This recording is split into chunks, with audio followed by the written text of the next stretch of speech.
नमस्कार, news India देख रहे हैं आप और मैं हूं आपके साथ हंसिका पाठक। पीएम आवास पर पहुंचे उत्तराखंड के सांसद। पीएम मोदी उत्तराखंड के सांसदों से मुलाकात कर रहे हैं। चाय पर प्रधानमंत्री ने उत्तराखंड सांसदों को बुलाया है और सारे सांसद पहुंच गए हैं। उत्तराखंड के जितने भी सांसद हैं वो पीएम आवास पहुंच गए हैं और यहां पर मुलाकात के लिए प्रधानमंत्री नरेंद्र मोदी ने इन सांसदों को बुलाया है बातचीत के लिए। 2024 को लेकर रणनीति तैयार करनी है और इस रणनीति के तहत प्रधानमंत्री नरेंद्र मोदी उत्तराखंड के सांसदों से मिलेंगे और पहुंच गए हैं तमाम सांसद उत्तराखंड के पीएम आवास। तो चाय पर प्रधानमंत्री ने उत्तराखंड के सांसदों को बुलाया है। चाय पर चर्चा होगी और ये चर्चा 2024 को लेकर होगी कि 2024 के लिए क्या रणनीति तैयार करनी है। जीत का मंत्र आज प्रधानमंत्री नरेंद्र मोदी दे सकते हैं तमाम सांसदों को, तमाम दिग्गजों को। उत्तराखंड के जितने भी सांसद हैं उनसे मुलाकात करेंगे पीएम मोदी और यहां पर मुलाकात के दौरान चाय पर चर्चा होगी।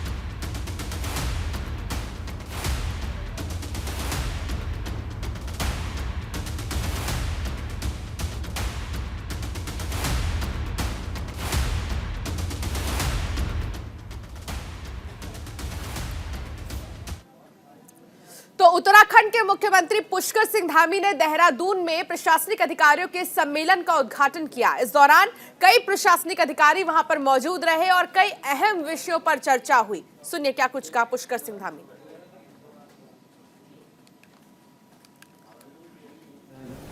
कौन से सर्टिफिकेट थे? स्थायी और हाँ, जाति प्रमाण पत्र हैं, स्थायी निवास प्रमाण पत्र हैं, चरित्र के प्रमाण पत्र हैं। ये सब जो है हमारे उस दिन से प्रारंभ हो जाए, बंटने प्रारंभ हो और पूरा जनवरी का माह और फरवरी तक, लगभग 10-12 फरवरी, कितना हमने तय 9 फरवरी तक सभी जगह बढ़ गए।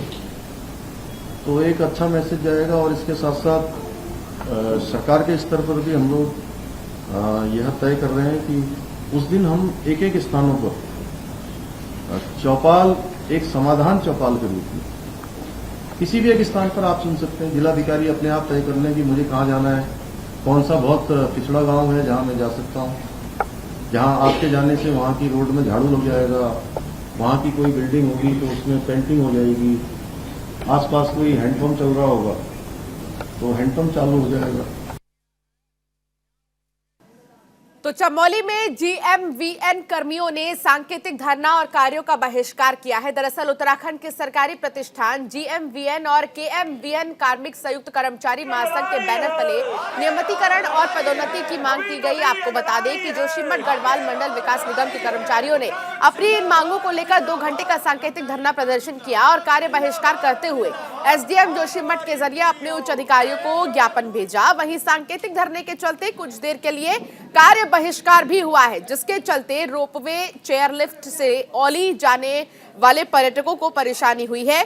कर्मचारी संघ के नेता औली चेयरलिफ्ट प्रभारी आरपी डिमरी ने कहा कि जीएमवीएन कर्मचारियों का धरना प्रदर्शन करने का कोई मकसद नहीं है, लेकिन जब हमें नियमित और प्रमोशन देने की बारी आती है तब सरकार कदम पीछे हटा देती है। ऐसा व्यवहार सही नहीं है।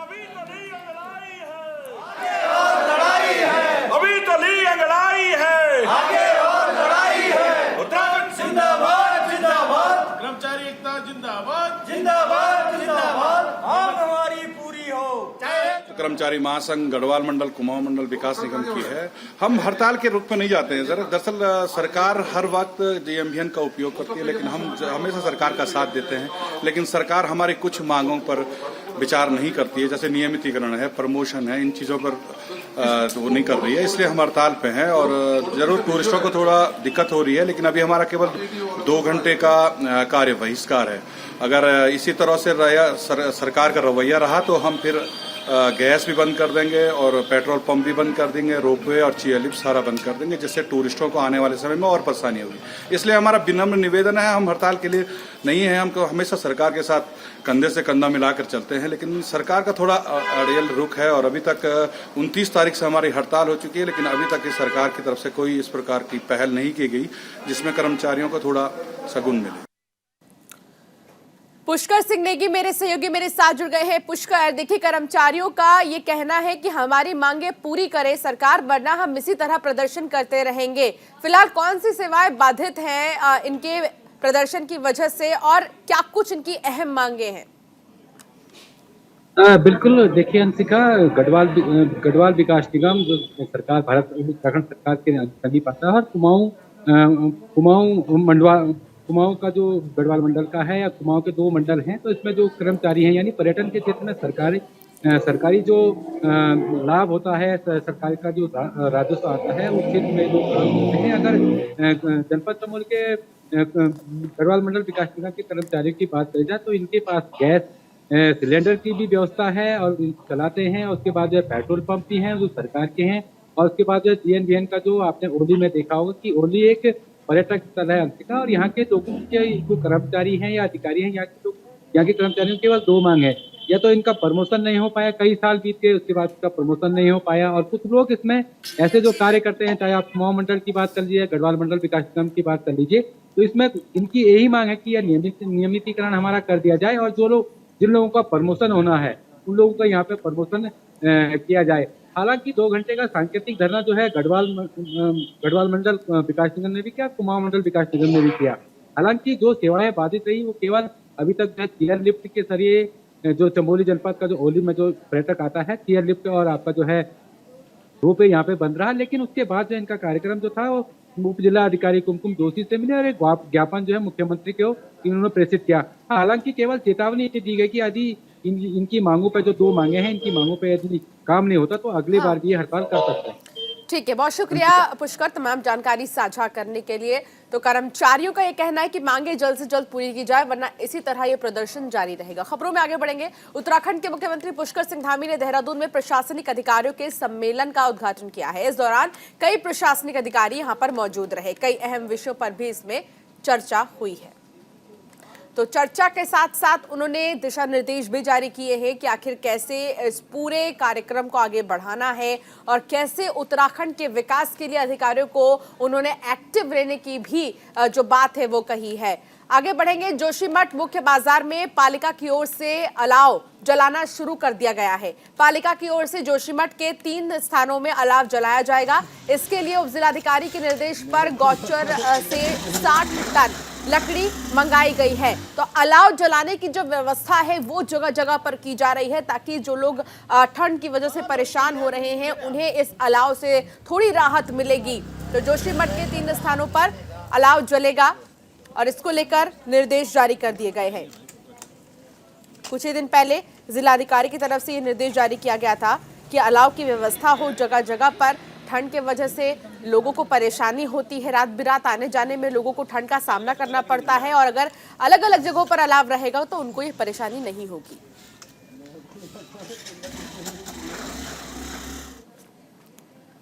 हरिद्वार जिले के सिडकुल क्षेत्र में खनन सामग्री की गाड़ियों को लेकर प्रशासन सख्त है। दरअसल बिना रवाना के खनन सामग्री की गाड़ियां सड़कों पर दौड़ रही हैं।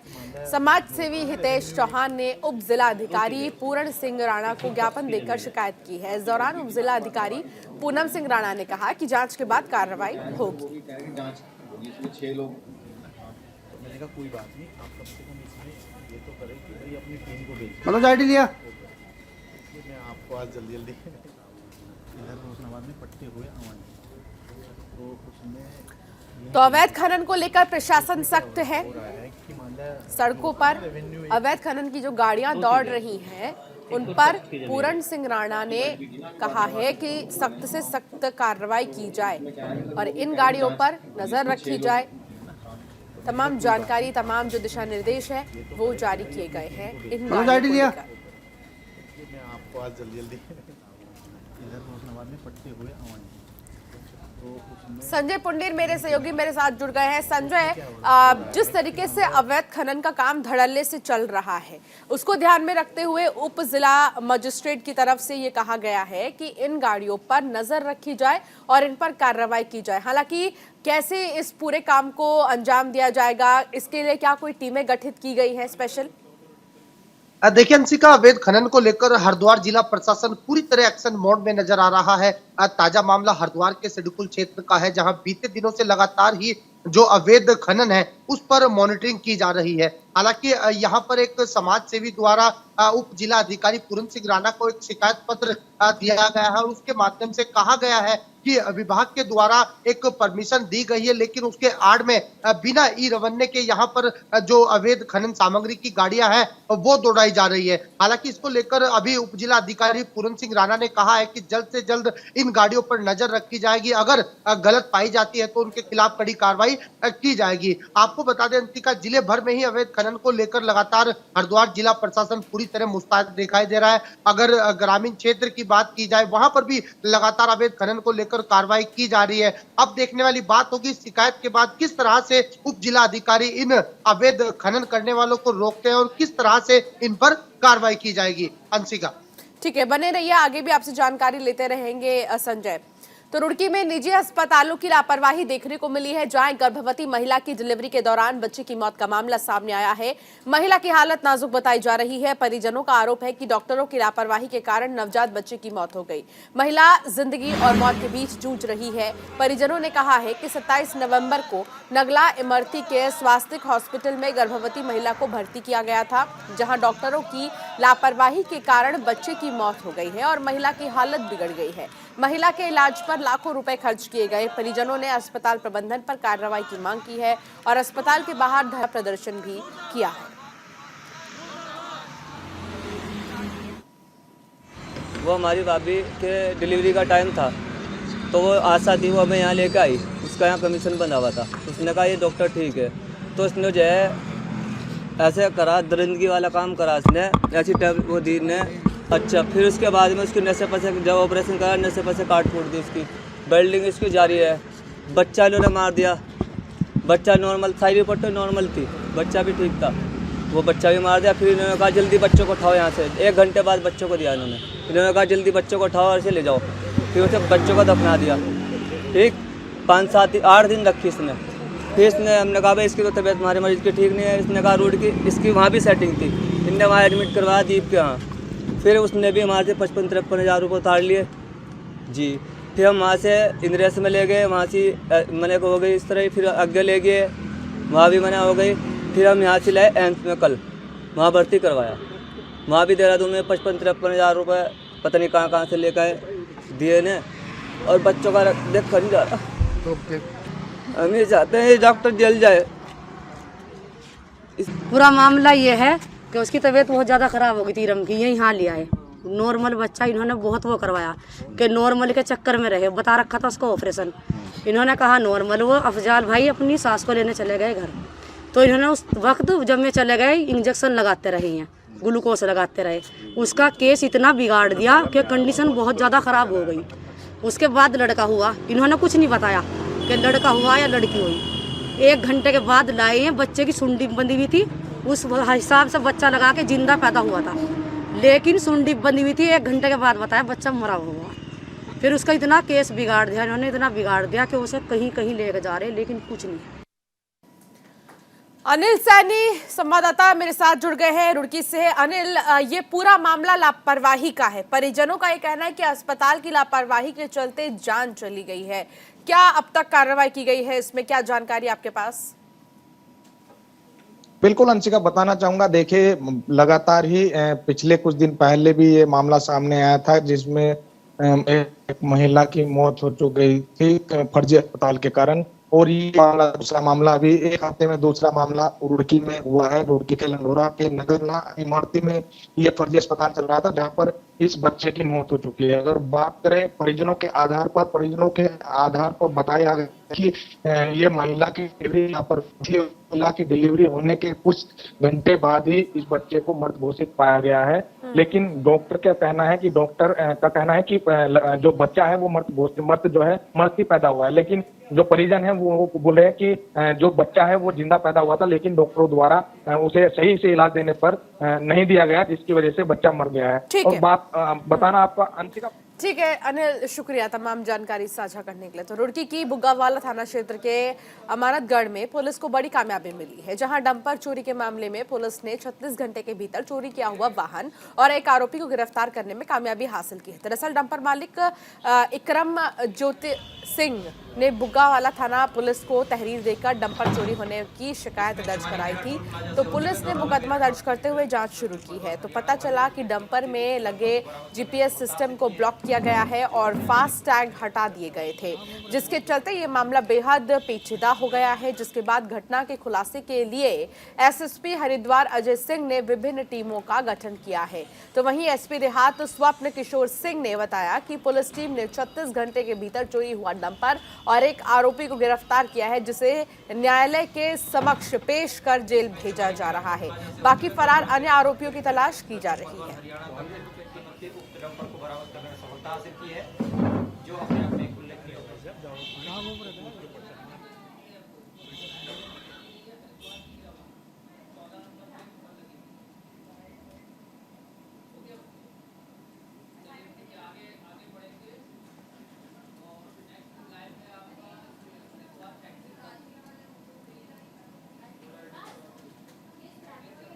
को अमानतगढ़ चौकी थाना बुग्गावाला क्षेत्र से एक डंपर चोरी कर लिया गया था। 14 दिसंबर को डंपर मालिक के द्वारा इसकी सूचना थाने में दी गई। उक्त सूचना पर एसएसपी सर के द्वारा कई टीमों के गठन हेतु निर्देशित किया गया था। उक्त टीमों के द्वारा अमानतगढ़ से चमारी खेला toll plaza Daurala Meerut peripheral expressway Palwal Haryana होते हुए नूह मेवात से इस घटना में शामिल मुख्य अभियुक्त इमरान पुत्र जाकिर निवासी नूह मेवात हरियाणा को गिरफ्तार करने में सफलता हासिल की और उक्त 16 टायरा डंपर जिसकी कीमत लगभग 60 लाख रुपए है को बरामद करने में सफलता हासिल की। 36 घंटे के अंदर लगभग 150 से अधिक सीसीटीवी कैमरों और टोल बैरियरों को चेक करके टीमों ने ये सफलता हासिल की है, जो अपने आप में एक उल्लेखनीय उपलब्धि है। रुड़की के ढंढेरा क्षेत्र के अशोक नगर में पिछले लंबे समय से रेलवे की जमीन पर लोगों ने कब्जा किया हुआ था, जिसको लेकर रेलवे की टीम ढंढेरा के अशोक नगर पहुंची और रेलवे की जमीन को कब्जा मुक्त करते हुए सीमेंट के पिलर लगा दिए गए। इस दौरान क्रिकेटर ऋषभ पंत के घर के दरवाजे के समीप भी पिलर लगा दिए गए, जिसका कुछ लोगों ने विरोध भी किया था, लेकिन रेलवे के अधिकारियों ने सख्ती करते हुए जमीन पर पिलर लगा दिए हैं। रेलवे के वरिष्ठ खंड अभियंता ब्रजमोहन सिंह का कहना है कि कई बार नोटिस के बाद भी लोगों ने रेलवे की जमीन को कब्जा मुक्त नहीं किया, इसलिए मजबूरन रेलवे की जमीन को लोगों से आज कब्जा मुक्त किया गया है ताकि कोई भी अनाधिकृत कब्जा ना कर सके।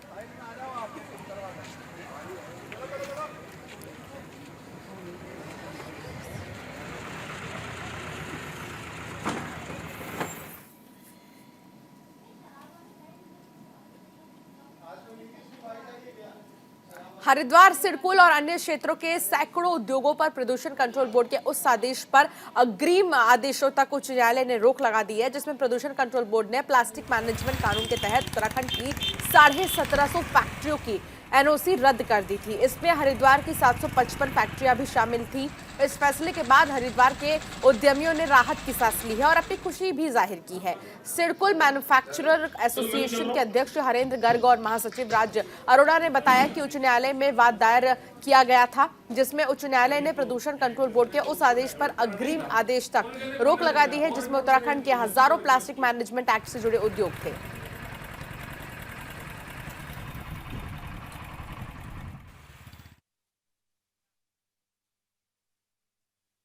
माननीय उच्च न्यायालय द्वारा 20 तारीख तक हमें इन नोटिस पर रोक लगा दी गई है।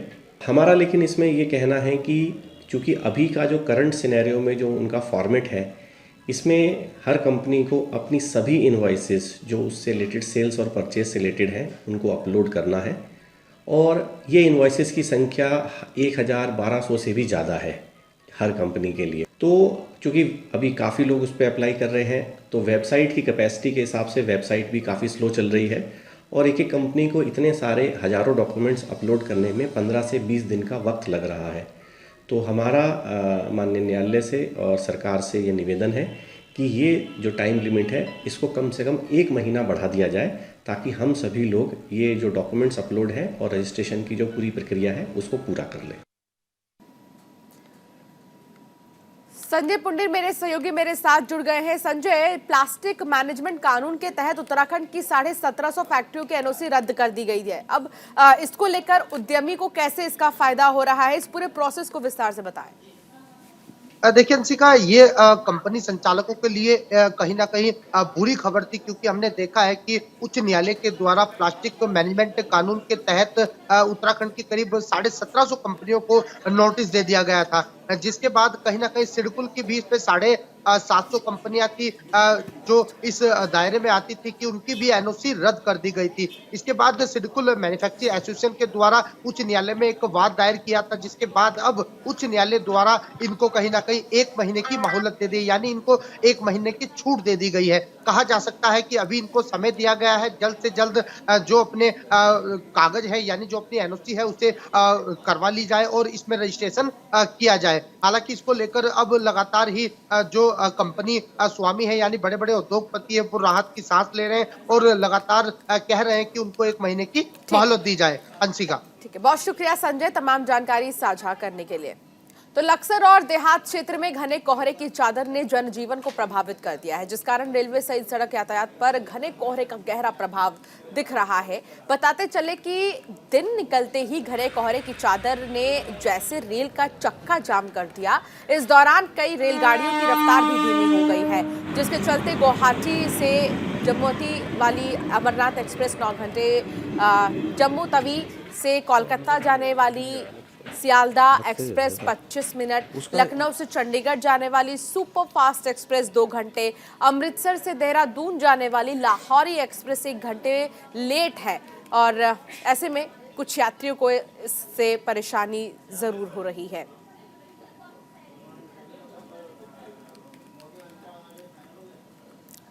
हरिद्वार के भादराबाद थाना क्षेत्र में सड़क दुर्घटनाएं थमने का नाम नहीं ले रहे हैं। दरअसल भादराबाद से सिडकुल को जाने वाले रास्ते पर एक तेज रफ्तार ट्रक की चपेट में आकर बाइक सवार की मौके पर ही दर्दनाक मौत हो गई। मौके पर पहुंची पुलिस ने शव को पोस्टमार्टम के लिए भेज दिया। फिलहाल पुलिस ने ट्रक चालक को हिरासत में लिया है और आगे की कार्रवाई में जुट गई है। फिलहाल उत्तराखंड की खबरों में इतना ही। आप बने रहिए न्यूज इंडिया के साथ।